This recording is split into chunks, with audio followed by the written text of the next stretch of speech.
Vamos a ver quiénes son esos vencedores que continuamente la Biblia menciona y que hay tanta mala interpretación acerca o la creencia de que todos los cristianos vamos a tener las mismas recompensas. Y vamos a entender en este mensaje, ¿verdad?, que aunque la salvación es gratuita y es un regalo de Dios, las recompensas, síganme con mucho cuidado y abran bien sus oídos, las recompensas nos las tenemos que ganar a través de la fidelidad que demostremos en Cristo.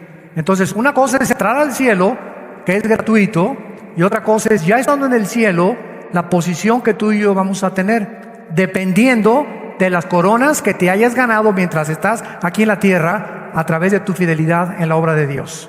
Esto es muy interesante y nos va a abrir los ojos a un panorama distinto al que creíamos nosotros tener. Apocalipsis capítulo 2, versículo 7. Dice Jesucristo este mensaje a las iglesias: el que tiene oído, oiga lo que el Espíritu dice a las iglesias, al que venciere. Ya desde ahí comenzamos a entender que no todos son y ni van a ser vencedores.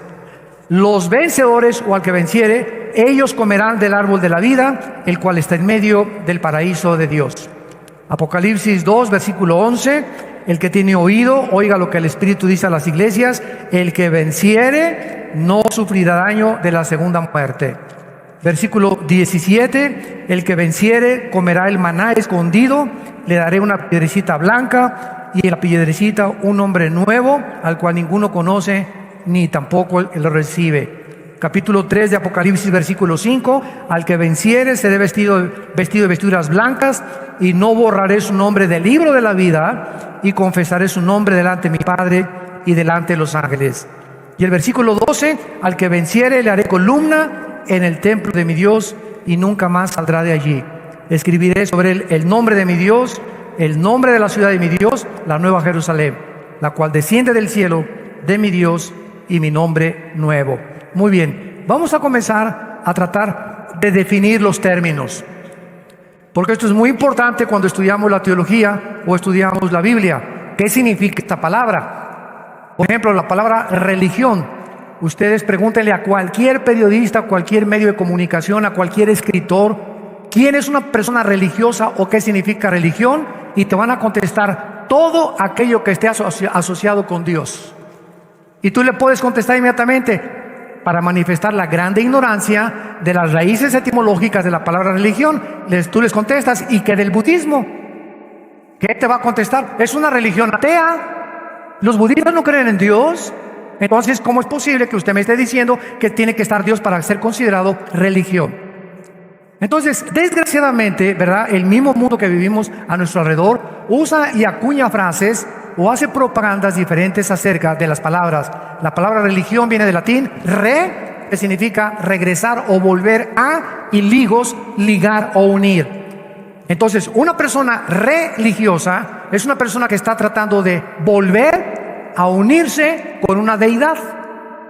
Y por eso todas las religiones, ya sea el Corán, Alá, los Vedas, el Ramayana, los hindúes, ¿verdad?, el judaísmo, etcétera, etcétera, son religiones que están a través de buenas obras y a través de muchos sacrificios tratar de el alma humana traer la eternidad de Dios, buscando la forma de quitar esta conciencia de culpa que tengo y dar dinero, hacer algo como el mismo Al Capone, ¿verdad?, en los 20s, 30s, que se disfrazaba de Santa Claus en Navidad para regalarle dulce a los niños, y en enero comenzaba a matar a más de 500 personas.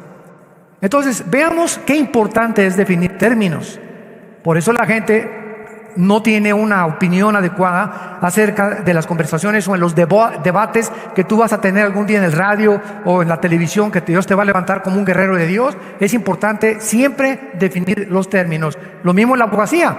En un contrato, una coma mal puesta ya puede cambiar completamente la visión de ese contrato, o de una defensa, o la misma jurisprudencia también. Entonces, es muy importante las palabras y la forma como se acuñan las palabras. La palabra vencedor en el griego viene de la palabra Nike o Nikao. De ahí vienen los tenis Nike.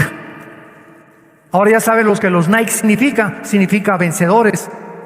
Por eso los fabricantes de los tenis Nike escogieron una muy buena palabra en el griego, porque el que se ponga los tenis va a vencer. Bueno, supuestamente es así la propaganda, ¿verdad? Entonces, la palabra Nike o Nike significa simplemente victoria.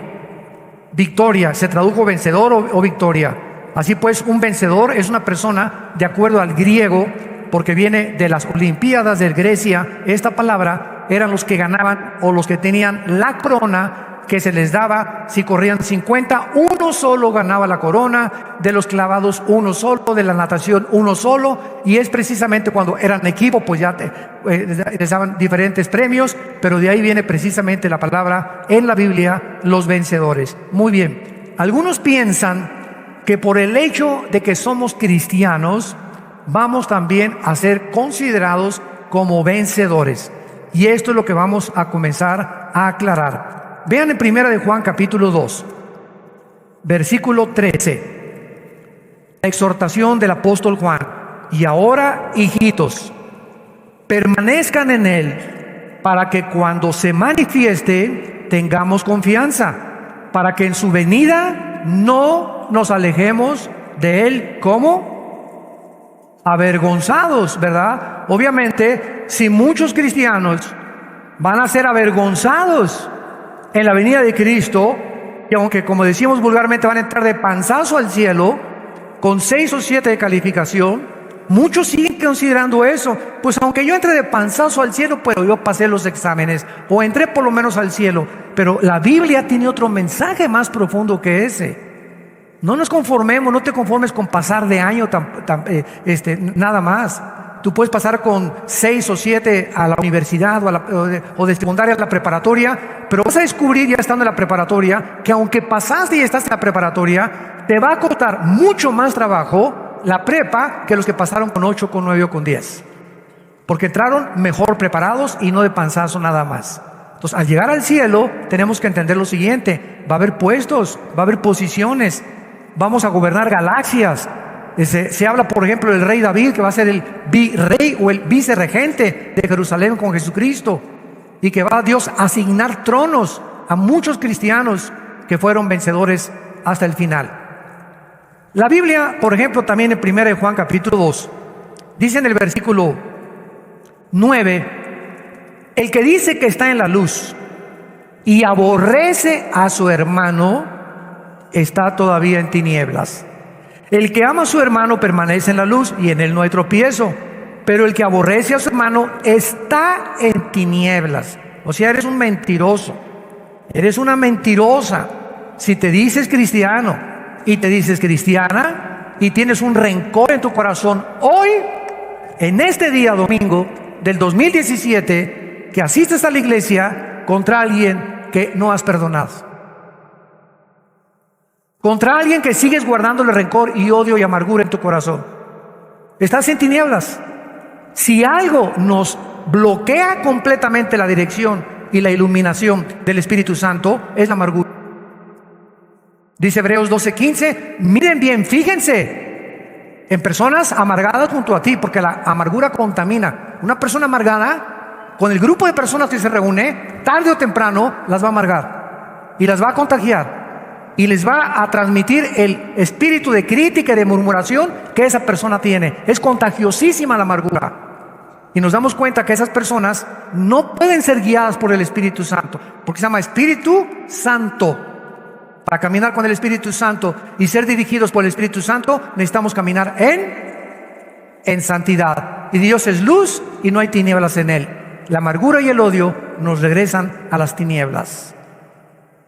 Y dice el versículo 11, el que aborrece a su hermano está en tinieblas y anda en tinieblas y no sabe a dónde va, porque las tinieblas le han cegado los ojos. Muy bien. La Biblia menciona entonces, ¿verdad?, que el odio, la amargura, etcétera, etcétera, nos van a bloquear no solamente en esta vida de ser dirigido por el Espíritu Santo, sino imagínate que vuelva a temblar otra vez y cuando te caiga esa tabica o esa losa en la cabeza, y te despacha al otro mundo, que tú te mueras amargado. A lo mejor eres cristiano y vas a amanecer en el cielo, pero te va a dar una vergüenza impresionante Porque te vas a dar cuenta que en los últimos 6 meses de tu vida cristiana te moriste hoy en la tarde o mañana o pasado o el día que sea y te moriste en amargura. Te vas al cielo porque eras regenerado. Solo Dios sabe si realmente habías nacido de nuevo. Pero si habías nacido de nuevo y te amargaste con algo contra alguien, al llegar al cielo perderás tus recompensas y te retirarás avergonzado delante de Dios. Vean por ejemplo en Hebreos capítulo 6, versículo 11 y 12, la exhortación que continuamente se hace y que muchas veces pasamos desapercibidos ante estas exhortaciones. Dice Hebreos 6, 11 y 12, pero deseamos que cada uno de ustedes muestre la misma solicitud. ¿Hasta cuándo? O sea, es padre arrancar, ¿verdad? Y ser cristiano y están los nuevos convertidos y quiero testificar al Señor y quiero ser pastor o quiero irme misionero y quiero ir a ayudar allá a Juchitlán a las personas, etcétera, etcétera. Dios desea que esa pasión y ese amor que estás comenzando a sentir la mantengas y le sigas echando gasolina a tu vida espiritual. Que no solamente te arranques y tenga un torque tu carro, tu Mustang Shelby de 10 segundos, ¿verdad? En 200, 300 metros, sino que mantengas el ritmo durante toda tu vida, y eso es lo difícil. Porque es muy fácil arrancar y esto y el otro, pero mantener el ritmo y mantener tu relación con Dios, eso es lo que Dios quiere que nosotros podamos tener en cuenta. Porque dice la Biblia, para plena certeza de la esperanza, a fin de que, versículo 12, no se hagan perezosos, sino imitadores de aquellos que por la fe y la paciencia heredan las promesas. Hay más de 8,000 promesas para tu vida y mi vida en la Biblia. Es lo que se considera hace algunos años, que hay más de 8,000 promesas en la Biblia. Y la única forma de poder recibir esas promesas es a través de continuar confiando en Dios, la fe. Y sin fe es imposible agradar a Dios. Ahora bien, la Biblia también usa el término heredar. Ustedes saben muy bien que dice la Biblia que somos herederos, ¿verdad? Y este término heredar es, y tampoco muchos cristianos lo han entendido, es un término que se usa como una recompensa al servicio, o sea, al contrario de la vida eterna, que es un regalo. Esto es lo que queremos abrir los ojos. La vida eterna, la salvación, es un regalo de Dios. No hay ninguna obra para ganarnos el perdón y la salvación, pero lo que sigue después, la herencia, las coronas y los premios y las recompensas van a venir, precisamente se llama recompensa. Dios te va a recompensar, te va a dar algo más por lo que tú hiciste mientras estabas en el cuerpo. Vean por ejemplo 2 de Timoteo capítulo 4 versículos del 6 al 8, lo que Pablo dijo antes de morir. Aquí está Pablo ya listo para morir y dice Pablo en 2 de Timoteo capítulo 4 versículo 6: porque ya estoy para ser sacrificado y el tiempo de mi partida está cercano. He peleado la buena batalla, he acabado la carrera, he guardado la fe. Por lo demás, o sea, por haber peleado la buena batalla, por haber acabado la carrera y no haberse quedado a la mitad de la vida cristiana, y por haber hasta el final de su vida se mantuvo confiando en Dios, guardando la fe, me está guardando. ¿Qué corona? Esa corona es solamente para los que pelearon la buena batalla, para los que corrieron la carrera, para los que hasta el final de sus vidas fueron fieles hasta la muerte. Y dice la Biblia, y no solamente el Señor me dará esa corona, sino también a los que aman su venida. ¿Cómo podemos saber quiénes somos los que amamos la venida de Cristo? 1 de Juan 3:3. Todo aquel que tiene esta esperanza se purifica a sí mismo. Si tú eres una persona que cada día tienes una pureza sexual más limpia y más limpia y más santa y más santa y más transparente y más limpia delante de Dios, es porque amas que cuando venga Cristo no te haya en pecado. Es porque amas a Cristo y sabes que te puedes morir en la tarde o mañana noche, y Dios santo, Jesús, María y José y el burrito que los acompaña, que no me agarre de bajada cuando venga la muerte a mi vida.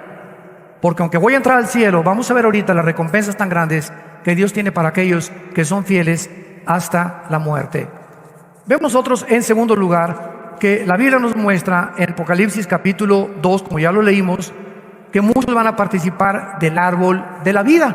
¡Qué extraño! Porque el árbol de la vida desapareció.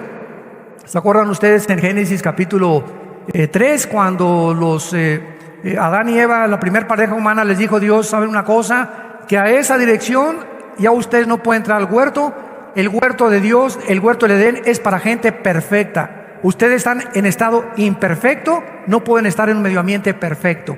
Entonces, para el huerto es para la gente perfecta, para la gente madura. Ustedes fuera del huerto, Adán y Eva. ¿Por qué? Porque no pueden regresar al árbol de la vida.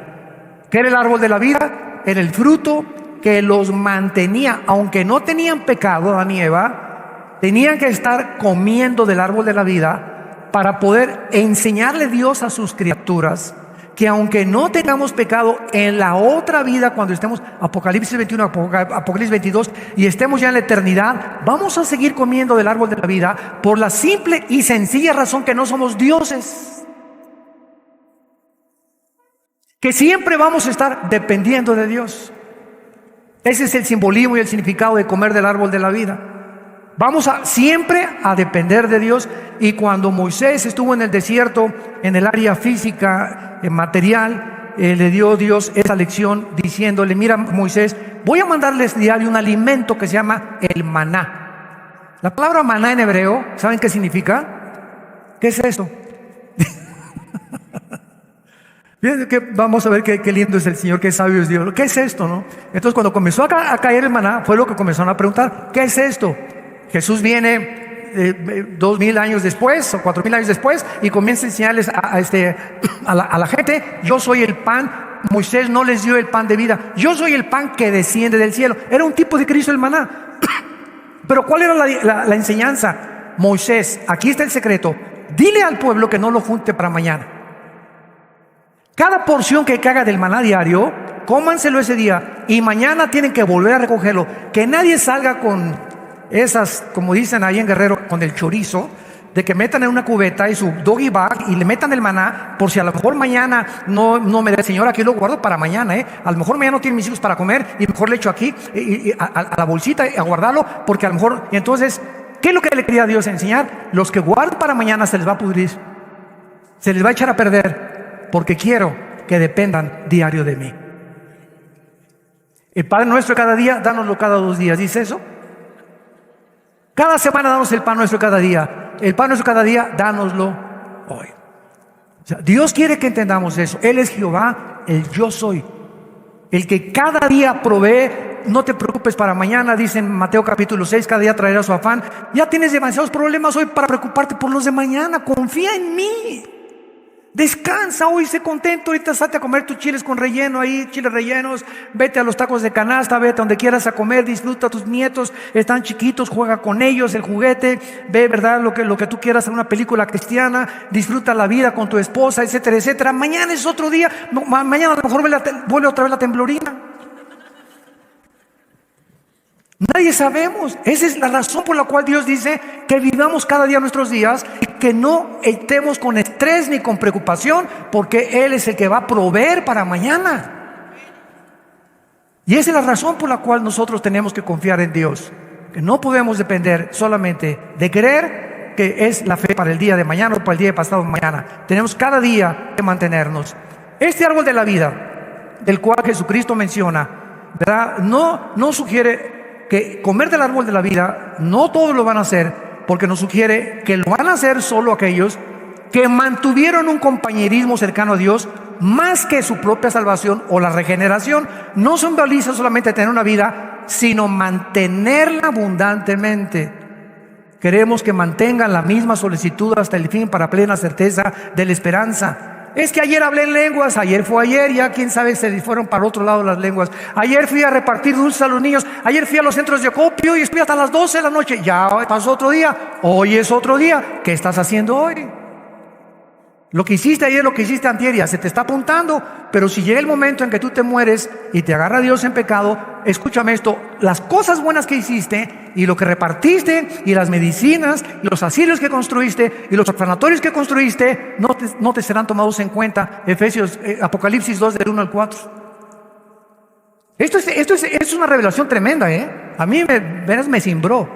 Llegó Cristo a la iglesia de Éfeso y dice en Apocalipsis 2, Bueno, yo conozco tus obras y sé que eres bueno y paciente, y fuiste a Juchitlán y fuiste a Morelos y repartiste medicinas por aquí y por allá. Gracias, Señor, gracias.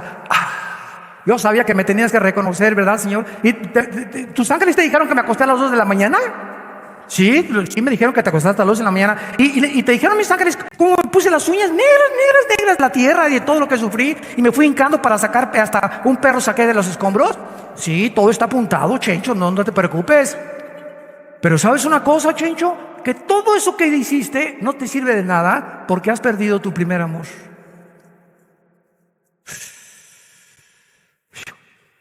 Esto nos hace pensar profundamente, ¿eh? Has perdido tu primer amor. O sea, qué bueno que hiciste todas esas cosas, pero ¿sabes una cosa? Lo más importante es la energía del espíritu. La carne es bien consagrada. Hay personas que te ganaron, Chencho, que se han ido a un monasterio y se acuestan en camas de piedra y se pegan con nopal en la espalda y se sangran y se van de rodillas durante 15 días pidiendo precisamente que por favor Dios veme el sacrificio que estoy haciendo para que tengas misericordia de mí. Te ganaron, Chencho. No es por ahí, no es por sacrificios, es por la motivación por lo que tú lo hiciste. Y si lo hiciste solamente porque hay la bondad en el corazón humano, pero realmente tú no tienes una relación conmigo, todas tus obras son como trapos de inmundicia. Virgen del Socorro. Está tremendo, ¿verdad? ¿Cómo nos engañamos? Ahora, si tú hiciste todas esas cosas que tú hiciste y al mismo tiempo que estás haciendo todas esas muy buenas obras, porque son obras, ¿verdad?, altruistas y son buenas, mantienes tu relación conmigo, no te la vas a acabar de los recompensas que vas a tener. Pero no hagas lo que hagas olvidándote que lo más importante para mí es que tú tengas una relación conmigo todos los días en espíritu y en verdad, a través de la Biblia. Has perdido tu primer amor. Has ido y has hecho miles de cosas, tienes 15 días que no abres tu Biblia, pero eso sí, estás muy trabajador en las cosas altruistas de la vida. La mayor parte de la gente que lo hace también, igual que tú, Chucho, y ni siquiera tienen la salvación, y están trabajando igual que tú y hasta más que tú, ya te sacrifican más que tú. Y es lo que tenemos que entender, la motivación por lo que hacemos, Entonces, no simboliza solamente el tener una vida, sino mantenerla abundantemente. El árbol de la vida nos es presentado como algo que se obtendrá condicionalmente, las recompensas condicionalmente, los premios condicionalmente, todo lo que sigue después de la vida cristiana, bueno que hayamos hecho, será recompensas si a la misma par de lo que tú hiciste, mantuviste tu relación con Cristo. Vayamos a 1 Corintios capítulo 3 y veamos esto de las recompensas. ¿De qué se trata? Dice aquí capítulo 3 de 1 Corintios, versículo 11, nadie puede poner otro fundamento que el que está puesto, el cual es Jesucristo. 1 Corintios 3, 11. Y si sobre este fundamento alguno edificare oro, plata, piedras preciosas, madera, oro y hojarasca, la obra de cada uno se hará manifiesta, porque el día la declarará, pues por el fuego será revelada, y la obra de cada uno cual sea, el fuego la probará. Acuérdense que aquí está hablando a los cristianos. Si permaneciere la obra de alguno que sobreedificó, ¿recibirá qué cosa? O sea, para recibir recompensas en la otra vida, ¿qué necesitamos hacer? Que las obras que hayamos hecho, cuando Dios las pruebe, hay dos materiales con el cual construir una casa: madera, heno y hojarasca, que son materiales flamables que se incendian. Y el oro, la plata y las piedras preciosas son materiales que perduran, que pueden permanecer. Entonces, hay dos clases de obras y dos clases de materiales con las cuales estoy edificando mi vida y tu vida. Si estoy edificando mi vida con aquello que va a permanecer, y ahorita ante el mundo me están viendo la gente, ¿verdad?, como el papucho de papuchos, y San Martín de Porres parece Pinocho junto conmigo. Entonces, si me contento con esto, voy a sorprenderme. Es Dios el que juzga nuestras obras. Si cuando Cristo venga, por el fuego prueba lo que hiciste, un vaso de agua que hayas dado, lo que repartiste a los pobres, si todo lo que tú hiciste lo hiciste por amor de su nombre, manteniendo tu relación con Él, recibiremos recompensa.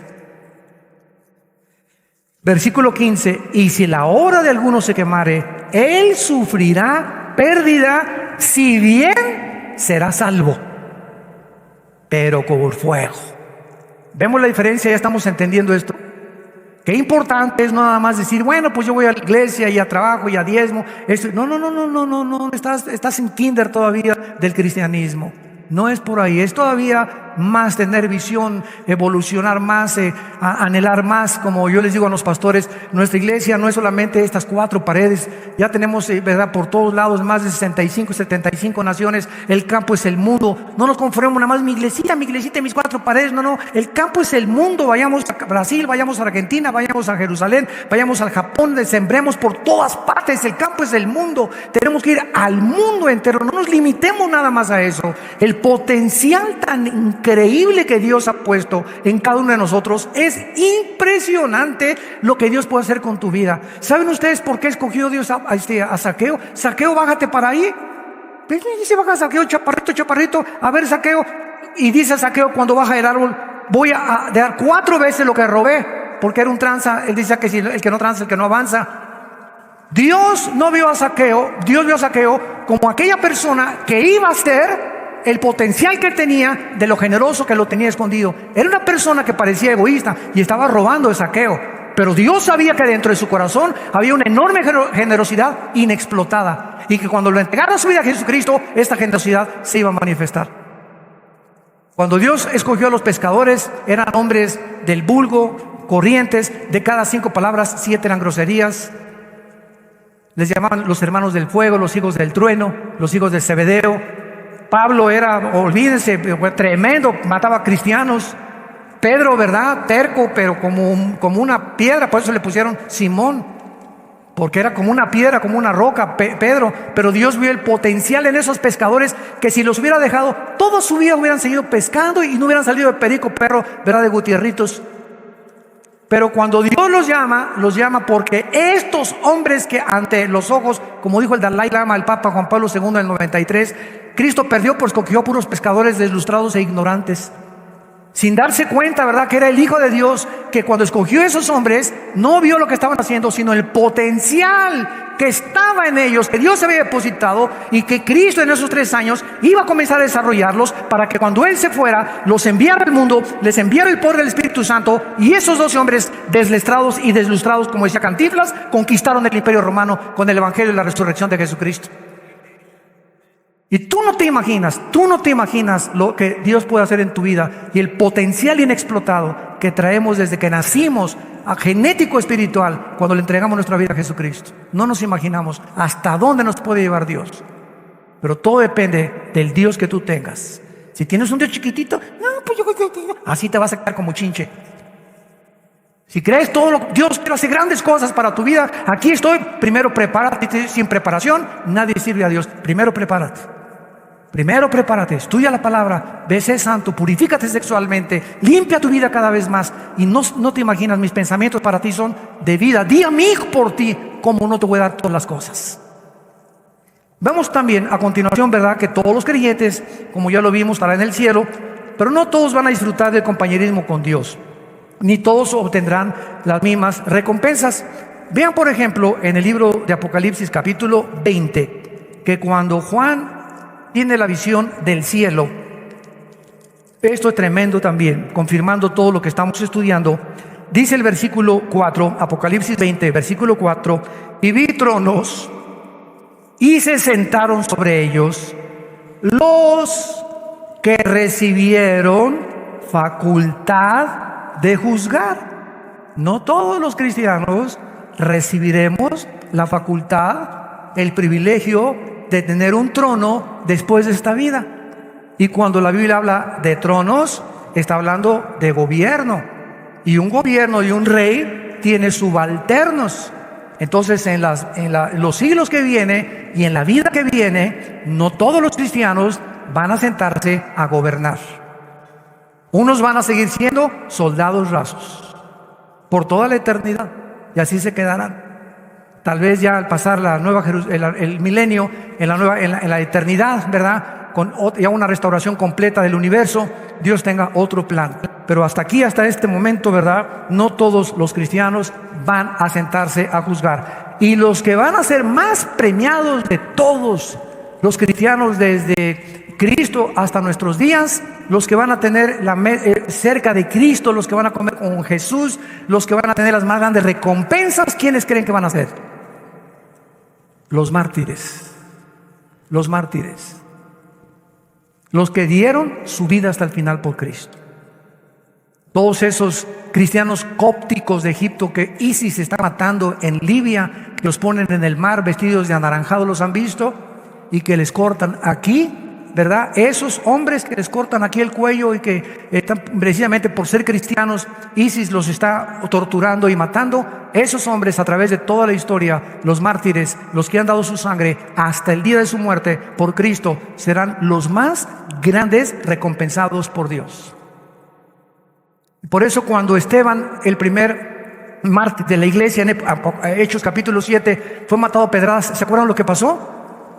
Lo agarraron los fariseos, no soportaron que les diera esa cátedra de historia del Antiguo Testamento, desde Abraham hasta los días en que ellos se sintieron culpables, lo mataron a él. Y podíamos preguntarnos, oye Dios, pero Esteban tenía 22 años, hubiera sido un buen evangelista, hubiera sido un buen predicador, hubiera sido un gran maestro, hubiera levantado iglesias impresionantes por el mundo entero. Sin embargo, Dios se lleva a Esteban a los 21 años, 22 años de edad.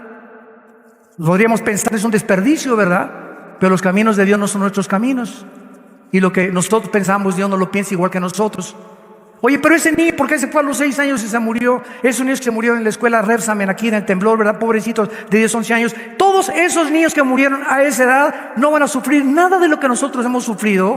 Ni hambre, ni que el gobierno, ni que falta de agua, ni corrupción, ni pobreza, ni tristeza, ni cánceres, ni de repente se acostaron, estaban ahí sentaditos y en segundos están ante la presencia de Jesús, porque Jesús dijo, vengan a mí los niños, que Dios es el reino de los cielos. Todos nosotros hubiéramos querido y anhelamos, ¿verdad? Pues ojalá que se quede ese niño, pero sabe una cosa, Dios no piensa igual que nosotros. Y dice la Biblia en el Salmo 116, bienaventurados, y Dios tiene en estima a los que mueren en su nombre. Dios es de alta estima morir en el nombre de Jesucristo. Y todos los niños que mueren se van al cielo inmediatamente con Jesús. Ya no van a estar aquí a sufrir jamás lo que tú y yo estamos sufriendo ahorita. Entonces, cuando comenzamos a cambiar nuestra perspectiva de las cosas, nos damos cuenta que muchas veces Dios, en su misericordia, prefiere llevarse a miles de infantes y no dejarlos en el mundo del basurero que estamos viviendo. Porque este mundo no funciona, ni va a funcionar hasta que Él regrese. La enseñanza de que todos los cristianos serán vencedores no tiene apoyo bíblico. Y vamos a ver algunas razones y objeciones. En Proverbios capítulo 1, veamos que si todos seremos vencedores, no tendría caso la relevancia de las advertencias bíblicas que ya hemos visto, que muchos serán avergonzados, que sus obras serán pasadas por el fuego y van a sufrir pérdida, que mantengan la misma esperanza hasta el fin. Son puras advertencias. No perdamos nuestro galardón, porque no todos van a llegar como vencedores. En Proverbios 1, versículo 7, dice el rey Salomón: el principio de la sabiduría es el temor de Jehová. Los insensatos desprecian la sabiduría y la enseñanza. Muy bien, partiendo de esta base espiritual, teológica, si tú eres cristiano, vives bajo el temor de Dios. ¿Qué es el temor de Dios? No es tenerle miedo a Dios. Una cosa es tenerle miedo a Dios, que te aleja de Dios. El temor de Dios nos acerca a Dios. En el monte Sinaí, el pueblo le dijo a Moisés: no, sube tú. No queremos subir. Los truenos y los rayos nos han asustado. Dios es demasiado poderoso. No creemos que lo podamos servir todavía. Y le dijeron a Moisés: tú represéntanos y tú habla con Dios. Lo que es la religión, intermediarios. Y sin embargo, Moisés y Josué, que tenían temor de Dios, se acercaron a Él. El miedo nos hace alejarnos de Dios, el temor nos hace acercarnos a Dios. Ahora, muy bien, si esto es así, tú oyes las palabras de exhortación. El otro día mi esposa y yo platicábamos con una persona cristiana y le estábamos diciendo: un cristiano verdaderamente nacido de nuevo es una persona que aguanta la disciplina, que aguanta cuando lo banquean. Ustedes no se imaginan cuánta cantidad de talentos hemos tenido en Vida Nueva, de guitarristas, de cantantes, de servidores, de predicadores, de buenos maestros de la Biblia. Pero todas estas personas brillaban por sus talentos, y nosotros no tenemos que ver los talentos, sino el corazón. Y buscamos corazones de siervos. Entonces no me importa que tú me digas, mira, es el mejor guitarrista de Tlalnepantla. Es más, le dieron el premio Grammy por ser el mejor guitarrista y está con ustedes, deberían sentirse orgullosos. Espérame tantito, no estamos buscando talentos, estamos buscando siervos, porque nos interesa formar el carácter de Jesús en las personas, más que su talento lo pueda desarrollar. Muchas veces el talento llega a enorgullecer a la persona y hace que pueda fracasar en su vida espiritual. Entonces, esta persona con la que mi esposo y yo platicábamos, le decíamos, es que tienes un talento impresionante, ¿verdad? Eres buenísimo para esto y para esto, pero sabes una cosa, no te sujetas, no te sometes. Eres como un pez, ¿verdad? Que lo agarras y te brinca y te dice una cosa y no quieres, te sientes tan vanaglorioso en tu vida y todo, que no soportas que alguien te diga nada ni que te pongan disciplina. Y así no se puede trabajar con nadie. La única forma de trabajar con alguien es con la humildad. A sus órdenes, capitán, sí, me disciplina 15 días, está bien lo que ustedes digan, porque reconozco a Dios en todos mis caminos, Él enderezará tus veredas. Mientras no reconozca que lo que está pasando viene de Dios, Dios no puede tratar con tu vida. Dice Proverbios capítulo 24, por cuanto llamé y no quisiste oír, extendí mi mano y no hubo quien atendiera, desechaste todo consejo mío, no quisiste mi reprensión, yo me reiré también en tu calamidad. Me burlaré cuando te venga lo que tú temes. Cuando venga como una destrucción lo que temes y tu calamidad llegue como un torbellino, cuando venga sobre ti tribulación y angustias, me llamarás y no responderé. Me llamarás y no responderé. Me buscarás de mañana y no me encontrarás. ¿Por qué, Señor? Porque aborreciste la sabiduría y no escogiste el temor de Jehová. Llega un momento en el que Dios dice, no me vuelvo a meter contigo. Pero sabes una cosa, es muy interesante. Pancho, Chencho, Carmelita, Gertrudis, Sinforosa. Algún día en tu vida vas a tener que llegar a un hospital, o vas a atravesar una tragedia, o va a venir un temblor, o una inundación. Y todo lo que en el pasado yo te hablé, y te estuve hablando, y te di la oportunidad. Cuando vengan estas cosas, tribulación y angustia y terremotos, inundaciones y meteoros que caen al cielo, entonces por lógica la naturaleza humana así reacciona. Ahora sí, Jesús, Dios mío. Ahora en el temblor había ateos que gritaban, Dios mío, Dios mío. Por el amor de Dios, qué hipocresía. Y tengo videos yo que me han mandado de ateos. Dios mío, se levantaron, ¿verdad? Santa Cachucha. El miedo no anda en burro, dicen en mi rancho. Cuando vengan esas cosas, entonces dice Dios, me vas a llamar. Y Dios mío, ¿sabes una cosa? No te voy a hacer caso. ¿Y por qué, Señor? Porque no es cuando tú quieres, es cuando yo te hablé. Cuando oigas su voz, no endurezcas tu corazón. No es cuando querramos. Hoy ahorita ustedes están escuchando esta voz por las redes sociales, lo están escuchando ahorita más de 135,000 personas de diferentes naciones del mundo. Todas estas personas que están escuchando el mensaje, cada vez que tú oyes la Biblia es Dios hablándote, regresa a mí, búscame y vivirá tu corazón, te amo, di mi vida por ti en la cruz. Por favor, no endurezcas tu corazón, quita la amargura de tu corazón, saca el rencor de tu corazón, estima a los demás como superiores a ti mismo, sé humilde, humíllate. Yo exalto a los que se humillan, aplasto a los soberbios. Habla y habla y habla a Dios para formar carácter en nosotros. Pero llega el momento en que tú resistes, hasta que llega el momento que dice Dios, ya no puedo seguir contigo, no te puedo forzar. Y entonces cuando venga algo grave en tu vida, yo sé que me vas a buscar y me vas a clavar, porque así es la naturaleza humana. Pero sabes una cosa, no voy a responderte, porque te cruzaste la línea y ya no puedo yo tratar con tu vida, porque no es cuando tú quieres, es cuando yo te estoy llamando. Hoy es el día de tu salvación. Y finalmente, vemos nosotros, en segundo lugar, que entonces todos seríamos coronados. Si todos somos vencedores, pues todos seríamos coronados. Y la Biblia nos habla claramente, ¿verdad?, que si somos todos vencedores, todos seremos recompensados, lo cual no es bíblico. Ya lo vimos, que se quemen las obras de los que construyeron sobre materiales flamables como la madera y la hojarasca, no recibirán recompensa, aunque serán salvos. Que muchos llegarán al final, pero no van a ser vencedores, porque murieron en pecado, murieron completamente alejados de la comunión con Dios. Dice en 2 Corintios 5:10 que cada quien recibirá lo que hicimos mientras estábamos en el cuerpo. Las buenas obras cuentan, un vaso de agua que demos cuenta mientras lo hagamos para la gloria de Cristo. No para limpiar nuestra conciencia, no por motivos equivocados, no por la culpa que traemos del pecado, pues voy a hacer algo por Dios para que se fije Dios. Y avísele a Dios que di tanto al dinero y que vendí mi casa y di mi dinero a la casa, a la iglesia, ¿verdad? Pero no tienes una relación con Dios, no te va a ser tomado en cuenta. Entonces es la motivación lo que Cristo quiere nosotros que podamos entender. Y finalmente, si todos somos vencedores, no habría posibilidad de fracasar. No habría posibilidad de fracasar espiritualmente. Sin embargo, el Nuevo Testamento nos presenta otra realidad muy diferente, que muchos cristianos pueden pecar, escúchenme muy bien, y cometer el pecado de muerte. ¿Cuál es el pecado de muerte? Vayamos a 1 Corintios capítulo 3, veamos 2 o 3 pasajes en la Biblia. ¿Qué es ese pecado de muerte que muchos cristianos, aunque son cristianos, lo cometen?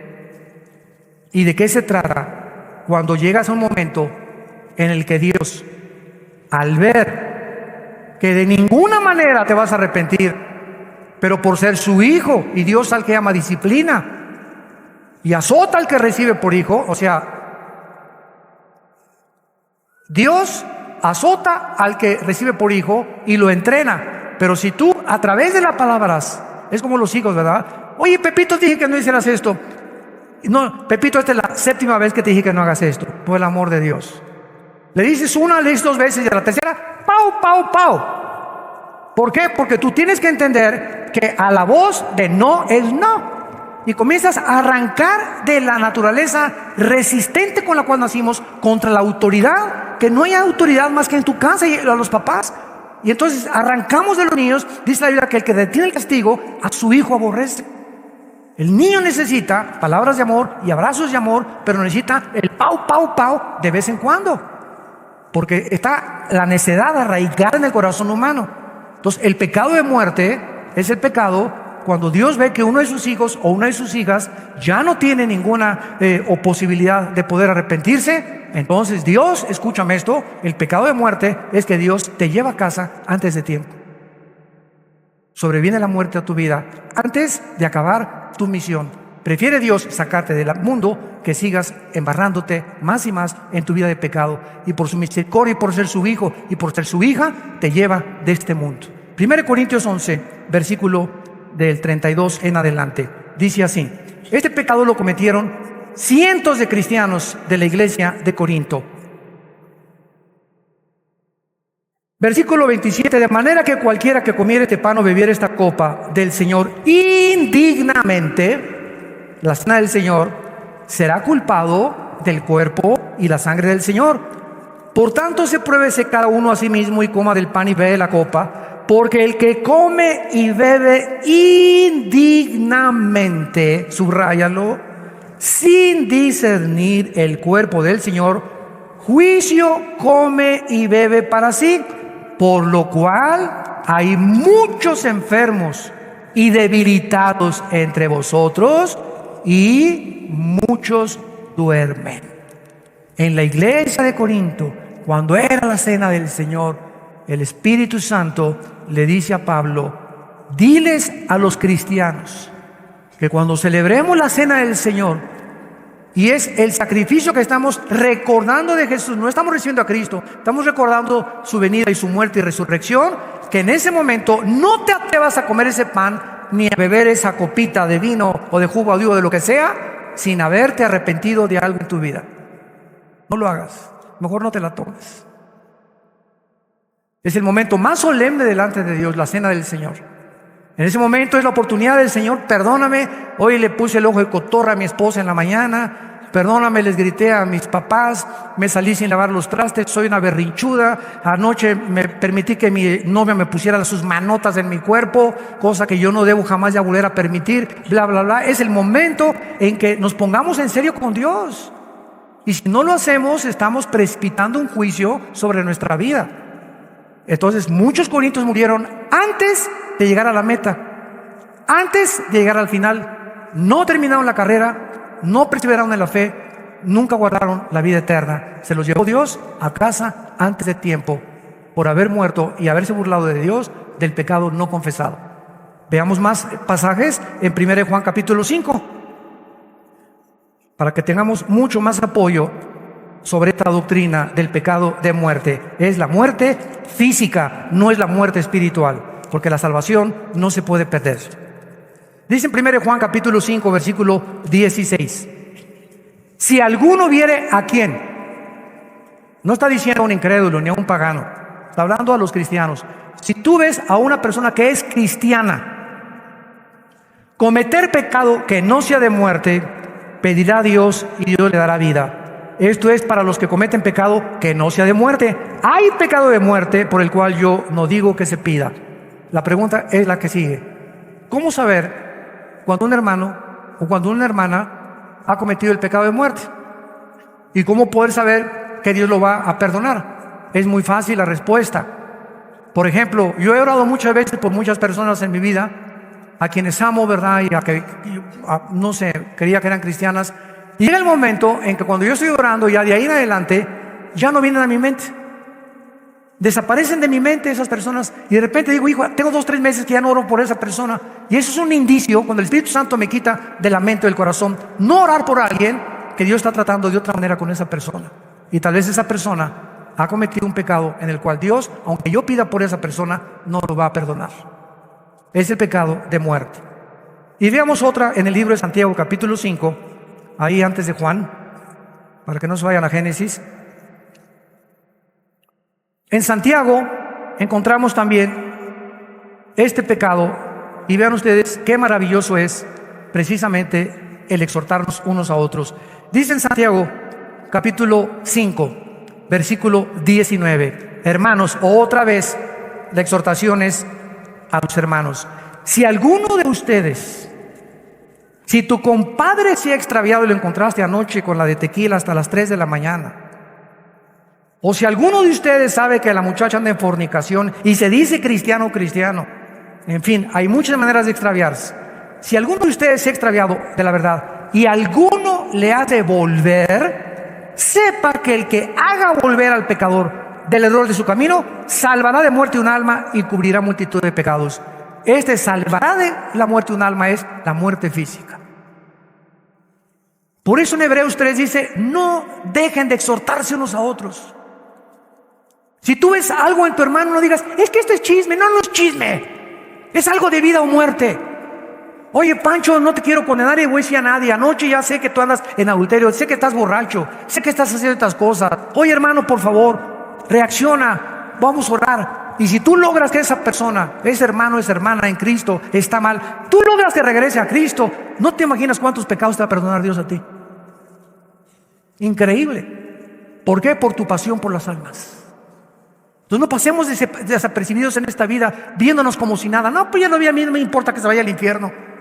No, tenemos que tener pasión por las almas y más que nada por los hermanos en la fe, para que podamos nosotros morir con paz y saber que nos está esperando la corona de vida. Te damos gracias, Señor, por tu palabra en esta tarde. Te damos gracias, Señor, porque anhelamos terminar la carrera, guardar la fe hasta el final, y que no haya nada ni nadie que pueda abortar el maravilloso plan que tú tienes para cada uno de tus hijos y de tus hijas. Que no perdamos nuestro galardón, que mantengamos la misma solicitud hasta el fin, para plena certeza de la esperanza, sabiendo que eres un Dios que estás guardando todo, absolutamente todas nuestras obras, como se lo dijiste a las iglesias del Apocalipsis. A cada iglesia le dijiste: yo conozco tus obras. Tú sabes lo que pensamos, lo que decimos desde que nos levantamos hasta que nos acostamos. Aún no está la palabra en nuestra boca cuando he aquí tú la sabes toda. Tú conoces las intenciones y los pensamientos del corazón humano. Solo tú conoces la razón por la cual hacemos lo que hacemos y la motivación que nos mueve a servirte, no buscando nunca nuestra gloria, sino la gloria de tu Hijo Jesucristo. Oh Dios, tu palabra nos dice, examínense si están en la fe. Examina tu corazón. Hoy puede ser el último día que Dios te habló. Ven a la cruz y la sangre de Cristo nos limpia de toda maldad. Bendita sangre del Cordero, que no importa lo que hagamos, su sangre está tan fresca como hace 2000 años para poder reconciliarnos y volver otra vez a la comunión con Dios. Vamos a hacer dos oraciones. Una, si tú eres cristiano o cristiana, o por lo menos te lo dices a ti mismo, en este momento confiesa tu pecado a Dios, porque el que esconde sus pecados no prosperará, mas el que los confiese y se aparta alcanzará misericordia. Dice David, si yo hubiera escondido la maldad en mi corazón, Dios no me hubiera escuchado. Háblale y díselo a Dios ahorita. Él te está esperando en este momento, Él te está viendo. Ahí está esa sangre de Jesús. Sal en esta tarde, sal de este lugar con tu conciencia limpia ya, de que ya te pusiste a cuentas con Dios, y no regreses a ese pecado. Y tú, si no tienes a Cristo en esta tarde, dile a Dios por primera vez: Señor, creo que en esa cruz, con su sangre preciosa, tu Hijo pagó por mis pecados. Confieso y me arrepiento de mis pecados y te pido, Jesús, porque creo que a los 3 días te levantaste de la tumba, que entres a mi corazón como mi Señor y Salvador. Te recibo por la fe y te doy las gracias en el nombre de Jesús. Amén.